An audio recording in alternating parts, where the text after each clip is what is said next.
ఇవన్నీ కూడా ఒక్కసారి ఛాంబర్లో కూడా మనం బలవంతుడి మీదే సపోర్ట్ చేయడం కాదు, బలహీనులను కూడా సపోర్ట్ చేసి అందరినీ సమానంగా చూడాల్సిన బాధ్యత ఛాంబర్ కౌన్సిల్ అందరి మీద ఉంది. కనుక నేనేమంటున్నానంటే ఆంధ్రాలో కానీ ఇక్కడ కానీ డిస్ట్రిబ్యూషన్ మేబీ ఎవరైనా ఉండొచ్చు, కొత్త వాడు ఉండొచ్చు, ఇంకోళ్ళు ఉండొచ్చు. సినిమాని బట్టి థియేటర్లు ఇవ్వండి, ఎవరైనా ఉండొచ్చు. మీ డిస్ట్రిబ్యూషన్ అయితే ఒకటి, ఇంకో ఎగ్జిబ్యూటర్లు భయపడతారు. ఎస్, ఎందుకు భయపడతారంటే ఇప్పుడు దిల్ రాజు గారు అంటే సిరీస్ గారు అంటే రెగ్యులర్ సినిమాలు ఉంటాయి.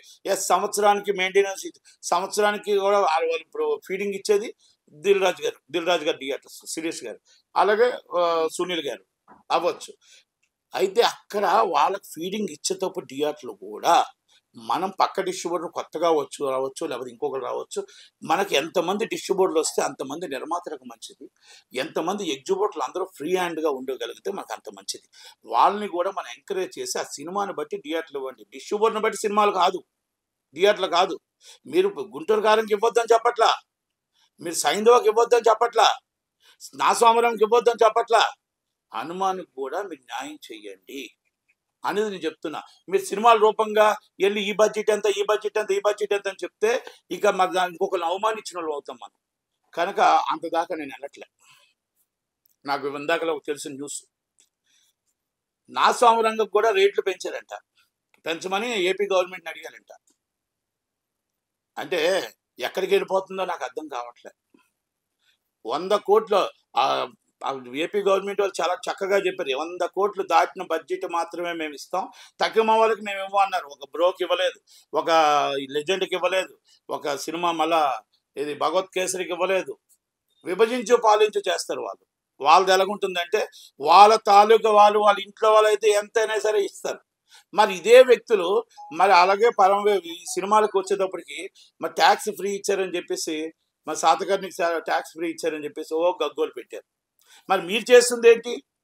వైసీపీ గవర్నమెంట్ మీరు చేస్తుంది ఏంటి? మీకు ఇష్టపడిన వాళ్ళకి రేట్లు ఇస్తారు, ఇష్టం లేని వాళ్ళకి రేట్లు ఇవ్వరు. అంటే ఇది మీరు ప్రజలను దోచుకోవడం కాదా, ప్రజలను వంచడం కాదా? ప్రజలను ఫ్రీగా రేట్ ఇచ్చి మార్కెట్లో రేట్ ఎంత ఉందో ఎవరు తీయమన్నారండి మిమ్మల్ని? కాస్ట్ ఆఫ్ ప్రొడక్షన్స్ 100 కోట్ల రూపాయలు మీరేం పెట్టట్లా. మీ రెమ్యునేషన్స్ పెంచుకుంటున్నారు, మీ కాస్ట్ ఆఫ్ చార్టర్డ్ ఫ్లైట్లు పెంచుకుంటున్నారు, మీరు ఖర్చులు మొత్తం పెంచుకుంటున్నారు, కార్వేలు పెంచుకుంటున్నారు, ఎక్స్ట్రా ఖర్చు తప్ప కాస్ట్ ఆఫ్ ప్రొడక్షన్స్ ఎవరైనా వచ్చి నా దగ్గర చేర్చుకొస్తారో చెప్పండి. ఎవరు పెట్టారు కాస్ట్ ఆఫ్ ప్రొడక్షన్ లివింగ్ చెప్పమనండి వాళ్ళని. వీళ్ళంతా పెంచి ఎవరి దగ్గర దోచుకుంటున్నారు? ఇది ప్రజల దగ్గర దోచుకుంటున్నారు. మీరు 440 రూపాయల టికెట్ ఎవరి దగ్గర? ప్రజల దగ్గర దోచుకుంటున్నారు. ఇది ఎంతదాకా కరెక్ట్? ఒక్కసారి ప్రజలు ఆలోచించండి, ప్రజలు ఆలోచించాలి, గవర్నమెంట్లో ఆలోచించాలి.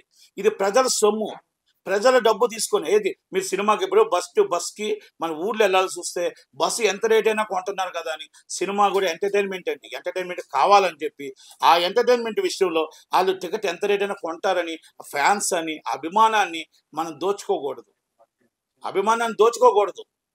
ఒక్కసారి ఆలోచించుకొని నిర్ణయం తీసుకోండి.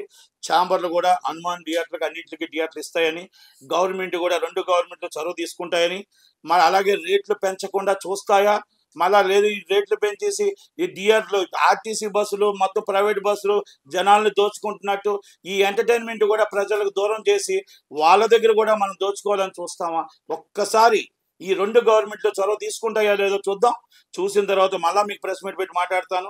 ఎందుకంటే రేట్లు అనేది మీరు అబ్నార్మల్ రేట్లు మీ ఇష్టం వచ్చేట్టు పెంచి 150 రూపాయల టికెట్ తీసుకొచ్చి 440 రూపాయలు పెట్టడం ఎందాక కరెక్టు, 300 రూపాయలు పెట్టడం ఎందాక కరెక్టు? ఇది తెలంగాణ గవర్నమెంట్కి కరెక్ట్ కాదు. ఇది తెలంగాణ ప్రజలు డబ్బుని మనం తీసుకొని ఏం చేస్తున్నాం? ఇలా రెమ్యునేషన్లు పెంచుతున్నాం, ఇలా ఎంజాయ్మెంట్ పెంచుతున్నాం అనేది గుర్తుపెట్టుకోవాల్సిందిగా చెప్తున్నా.